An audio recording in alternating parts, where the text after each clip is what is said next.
22장 자기 백성을 끝까지 사랑하시는 그리스도. 세상에 있는 자기 사람들을 사랑하시되 끝까지 사랑하시니라. 요한복음 13장 1절. 존 번연은 그리스도 안에 있는 사랑은 쇠하지 않는다. 지금이나 앞으로나 사랑하는 대상에게 어떤 일이 일어나더라도 결코 그렇게 되지 않는다 라고 말했다. 앞서 몇 장에 걸쳐 논의한 대로 죄인들과 고난받는 자들을 향한 그리스도의 마음은 이따금 한 번씩 일시적으로 잠시 온유했다가 곧 사그라지는 것이 아니다. 그리스도의 마음은 우리의 사랑스러움이 모두 사라지더라도 항상 영원토록 변함없이 온유하고 겸손하다. 그런 사실을 어떻게 알 수 있을까? 요한복음 13장 1절을 읽어보면 알 수 있다. 사복음서의 마지막 몇 장을 통해 알 수 있는 대로 예수님은 십자가 죽음을 목전에 두고서도 결심을 조금도 바꾸지 않으셨다. 그분은 기꺼이 죽음을 받아들이셨다. 요한복음은 다른 어떤 복음서보다 예수님의 생애 마지막 일주일 동안의 일에 더 많은 지면을 할애한다. 요한복음 13장 1절은 그 마지막 부분이 시작되는 첫 구절이다. 예수님이 자기 사람들을 끝까지 사랑하셨다는 요한의 진술로 순환 기사가 시작된다. 예수님이 신문을 받고 십자가에 못 박혀 죽으신 것은 요한복음 13장 1절의 진술을 실제로 입증해 보인 역사적 증거다.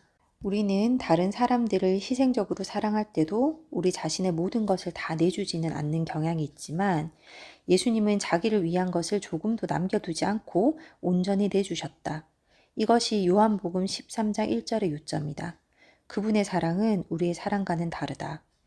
우리의 사랑은 배신당하기 전까지만 지속되지만 예수님은 배신에도 불구하고 기꺼이 십자가를 받아들이셨다. 우리의 사랑은 버림받기 전까지만 지속되지만 예수님은 버림을 받고 나서도 여전히 사랑하셨다. 우리의 사랑은 한계가 있지만 예수님은 끝까지 사랑하신다. 요한복음 13장 1절은 끝까지 라는 짧은 문구로 죄인들과 고난받는 자들에게 무엇을 전하려고 하는 것일까? 이것은 앞장에서 살펴본 로마서 5장의 전반부가 전하려는 요점과도 비슷하다. 바울은 로마서 3장부터 5장 마지막까지 칭의 교리를 설명했다. 그곳에서는 객관적인 진리에 초점이 맞춰졌다. 요한복음에서도 그와 비슷한 확신이 발견되지만 여기에서는 예수님의 사랑이라는 주관적인 현실에 초점이 맞춰졌다. 로마서 5장은 우리가 버림받는다면 하나님의 정의가 무너지는 결과가 초래된다고 가르치고 요한복음 13장은 우리가 버림받는다면 그리스도의 마음에 관한 진리에 위반하는 결과가 초래된다고 가르친다. 요한복음 13장 1절은 이렇게 말한다. 유월절 전에 예수께서 자기가 세상을 떠나 아버지께로 돌아가실 때가 이른 줄 아시고 세상에 있는 자기 사람들을 사랑하시되 끝까지 사랑하시니라. 예수님은 자신의 마지막이 이른 줄 아셨다. 그분은 자신의 지상 사역의 종착지, 곧 그 가장 깊은 골짜기에 진입하셨다. 그분은 자기가 세상을 떠나 아버지께로 돌아가실 때가 이른 줄 아셨다. 요한은 그렇게 기록하고 나서 가슴이 뭉클해지는 것을 느끼며 예수님의 지나간 사역을 돌아본과 동시에 마지막 일주일의 일을 떠올렸다. 그는 뒤를 돌아보면서는 세상에 있는 자기 사람들을 사랑하시되 라고 말했고 앞을 바라보면서는 끝까지 사랑하시니라 라고 말했다. 이 시점에 이르기까지 예수님의 사역은 참으로 힘들고 고달팠다. 그분은 육체적으로는 피로와 굶주림을 견뎌야 했고 관계적으로는 친구들과 가족들로부터 오해와 박대를 받았으며 공적으로는 종교 지도자들의 비난과 음모에 시달렸다. 그러나 그 모든 일도 지금 그분 앞에 놓인 일과는 비교조차 되지 않았다. 찬이슬을 조금 맞는 것과 물에 빠져 죽은 것이 어떻게 비교가 되며 비난의 소리를 듣는 것과 처형장으로 향하는 것이 어떻게 비교가 될 수 있겠는가? 임박한 일이 무엇인지 생각해보라. 예수님은 조금도 흔들림 없이 항상 아버지의 뜻을 행하셨다. 성부 하나님은 그 과정에서 늘 예수님을 기뻐하고 사랑하셨다. 그런 사실이 하늘로부터 분명하게 공표되었다. 이번에는 가장 혹독한 고난이 그분을 기다리고 있었다. 구체적으로 말하면 지옥이 아가리를 벌리고 정죄와 어둠과 죽음의 공포가 엄습해 오는 중이었다. 십자가의 수혜자라고 주장하는 우리를 위해 그곳에서 대체 무슨 일이 일어났던 것일까? 물론 이것은 우리의 이해를 넘어서는 것이다. 배우자가 바람을 폈을 때 느끼는 성인의 공포를 3살 된 어린아이가 이해할 수 없는 것처럼 하나님이 자기 백성의 모든 죄에 대한 심판을 다 모아서 한 사람에게 쏟아부으신 것이 무슨 의미인지를 우리로서는 이해하기가 불가능하다. 그러나 악랄한 범죄자가 무고한 희생자에게 저지른 잔인한 범죄에 대한 소식을 접할 때 느껴지는 감정을 잠시 생각해 보라. 그런 경우 우리는 의로운 인간적 분노를 느끼기 마련이다. 그렇다면 마지막 아담이신 그리스도께서 자기 백성의 죄를 위해 나서셨을 때 그분을 바라보시는 하나님의 심정이 어떠했는지를 조금은 이해할 수 있다. 그러나 악에 대한 우리의 분노가 한 방울의 물과 같다면 성부 하나님이 쏟아내신 의로운 시적 분노는 바닷물과 같았다. 하나님은 예수님께 단지 한 사람의 죄가 아닌 많은 사람의 죄에 대한 형벌을 부과하셨다. 이사야가 여호와의 종에 관해 여호와께서는 우리 모두의 죄악을 그에게 담당시키셨도다 라고 한 말의 의미는 무엇일까? 그리스도께서 선택받은 자들의 죄, 곧 자아를 높이고 본성적으로 하나님을 미워하며 패역한 행위를 서슴지 않는 죄를 모두 감당하셨다는 것이 대체 무슨 의미이고 단지 한 사람의 죄가 아닌 우리 모두의 죄악으로 인해 야기된 하나님의 의로운 분노가 한 개인의 영혼에 오롯이 쏟아 부어졌다는 것이 과연 무슨 의미일까? 사변처럼 들릴지 모르지만 나는 극심한 물리적 고통이 그리스도를 죽였다고 생각하지 않는다. 어떻게 물리적인 고통을 역사 대대로 누적되어 온 진노의 무게나 거대한 산처럼 높이 쌓인 공포에 비할 수 있다는 말인가? 예수님은 선택받은 백성들의 마음에 나오는 음욕적인 생각과 행위를 한꺼번에 징벌하는 것을 감당하면서 과연 심리적으로 온전한 상태를 유지할 수 있었을까? 아마도 그분을 죽게 만든 것은 완전한 절망이었을 것이다. 하나님께 버림당할 것을 생각만 해도 땀이 핏방울처럼 흘렀는데 그것을 실제로 경험했을 때는 과연 어땠을까? 하나님이 예수님의 폐에서 산소를 거두셨기 때문이 아니라 자신의 마음에서 사랑을 거두셨기 때문에 예수님이 죽으신 것은 아닐까? 하나님의 백성이 받아 마셔야 할 잔을 대신 마시면서 온전한 정신을 유지할 수 있는 사람이 어디에 있겠는가? 워필드는 이런 정신적 고통에 비하면 십자가형의 물리적 고통은 그야말로 아무것도 아니다. 주님은 십자가에서 죽으셨지만 십자가 때문이 아니라 상심한 마음 때문에 죽으셨다고 생각하는 것이 온당할 것이다. 라고 말했다.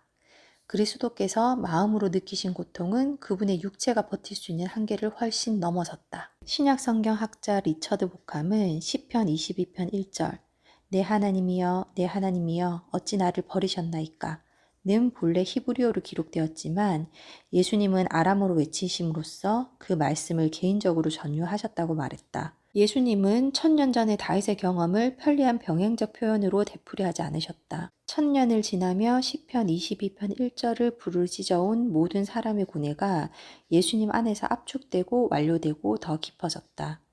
그분이 외치신 시편 22편 1절의 고뇌는 현실이고 우리의 외침은 그림자에 지나지 않았다.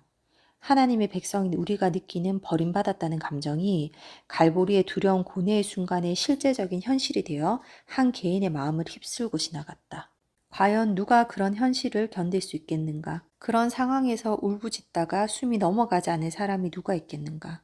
일평생 단 한순간도 죄로 인해 방해받지 않고 호흡을 하듯 음식을 먹듯 하나님과 매 순간 교제를 나눠오다가 갑자기 말로 다 할 수 없이 무거운 우리 모두의 죄의 무게를 짊어지게 된 상황에서 살아남을 수 있는 사람이 누가 있겠는가? 그런 깊은 교제가 단절된다는 것 자체가 곧 죽음이었다. 우주의 중심에 있던 위대한 사랑이 둘로 갈라지고 세상의 빛이 서서히 꺼져갔다. 하나님의 의로운 진노는 도덕적으로 중립적인 나무 위에 부어지지 않았다. 하나님은 사랑스러운 아들을 산산히 부서뜨르셨다. 하나님께 맞으며 고난을 당한다 하였노라 라는 말씀대로 아름답고 선하신 분이 추한 악인처럼 취급되었다. 그 결과 추한 우리가 아무런 대가 없이 아름답게 되고 용서받고 평화롭게 되었다. 그분의 지옥을 통해 우리에게는 천국이 열렸다. 그분이 하나님의 사랑을 이루신 덕분에 우리는 하나님의 사랑을 얻었다. 이것이 끝까지 사랑하셨다는 말의 의미이다. 그리스도께서 십자가의 두려움을 뚫고 나아가 우리가 보기에도 역겹기 그지없는 죄, 곧 역사 대대로 누적되어 온 모든 죄의 더러운 강물을 들이키셨다. 그리스도께서 그런 고통을 감수하신 이유는 무엇일까? 그분은 형벌을 받을 만한 이유가 아무것도 없었는데 무엇 때문에 그런 무서운 정죄의 두려움을 감내하셨을까? 요한복음 본문은 자기 사람들을 사랑하시되 끝까지 사랑하시니라 라고 대답한다. 번연은 이 사랑에 대해 이렇게 말했다.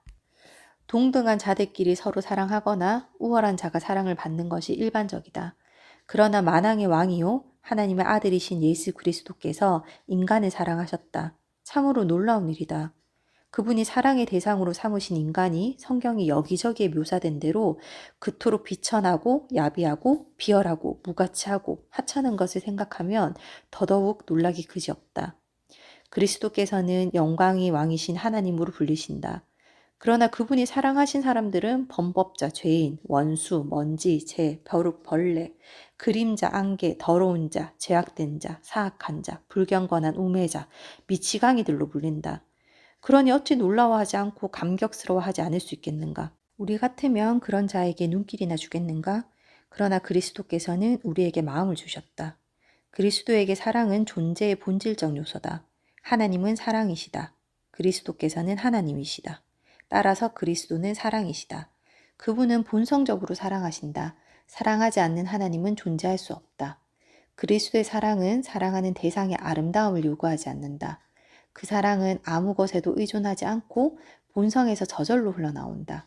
주 예수님은 자신의 마음을 고정하여 그들을 사랑하신다. 번연히 그리스도의 사랑을 그분의 마음을 우리에게 고정하는 것으로 표현하는 것에 주목하라. 요한 사도는 예수님이 자기 사람들을 끝까지 사랑하셨다고 말했다.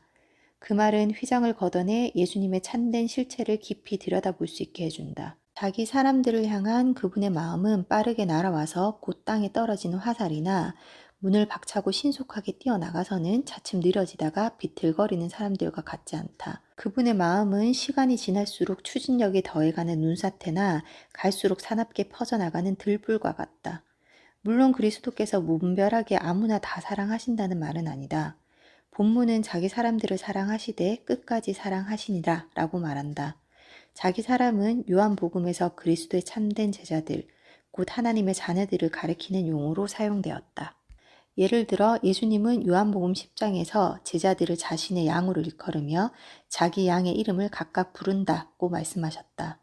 예수님은 자기 사람이 아닌 사람들에게는 분노를 달래거나 가라앉히기가 불가능한 두려운 재판관이시다. 성경은 장차 주 예수께서 자기의 능력의 천사들과 함께 하늘로부터 불꽃 가운데 나타나실 때에 하나님을 모르는 자들과 우리 주 예수의 복음에 복종하지 않는 자들에게 형벌을 내리실 것이라고 말씀한다.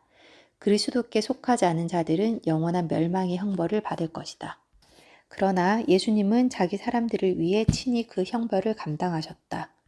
그분은 자기 사람들에게 마음을 기울이신다. 그들은 그분의 소유다. 오해는 세상에서 가장 비천하고 연약하고 가난한 신자일지라도 그리스도께서는 그를 온 세상보다 더 귀하게 여기신다 라고 말했다.